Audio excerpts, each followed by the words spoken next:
তাফসীরের ক্লাসে যদি কেউ সময় দেয়, আল্লাহ পাক রব্বুল আলামিন একটা একটা হরফে ৭৪,০০০ করে সওয়াব দেন।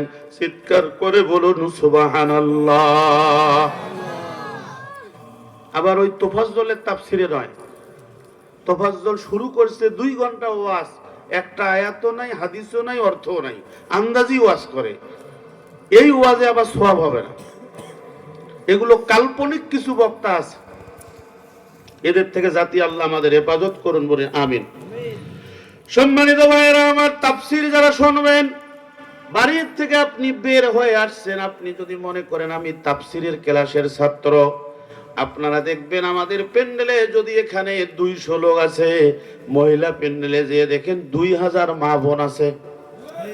কথা বলেন না কেন? তার মানে হলো আপনারা বিড়ি খান, আপনারা পান খান, গুল খান, চা খান, আপনারা তাফসীর মাহফিলে যান, ওয়াজ মাহফিলে যান, মসজিদে বসে আপনারা খুতবা শোনেন, কিন্তু মা বোনেরা কোথাও যাইতে পারে না। এই তাফসীরটাকেই তারা হেদায়েত মনে করে আসে। বন্ধুগণ আমার, আপনারা আমার চোখের সামনে ওঠাউঠি করবেন, আর ওইদিকে তাদের ডিস্টার্ব হবে। এই ডিস্টার্ব করা যাবে? আপনাদের মর্যাদা কত বেশি, ভালো করে শুনুন।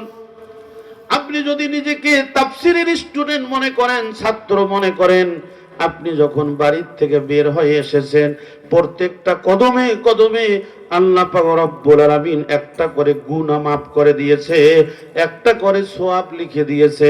চিৎকার করে বলুন সুবহানাল্লাহ। শুধু তাই নয়, ভালো করে শুনুন, একটা মিথ্যা কথা বলবো না।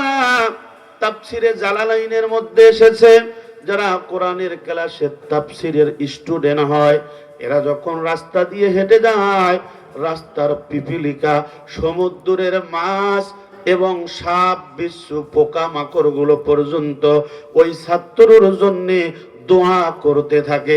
চিৎকার করে বলুন সুবহানাল্লাহ। তাহলে তাফসীর শুনবেন না যাবেন? কারা কারা যাবেন তারা হাত তোলেন তো।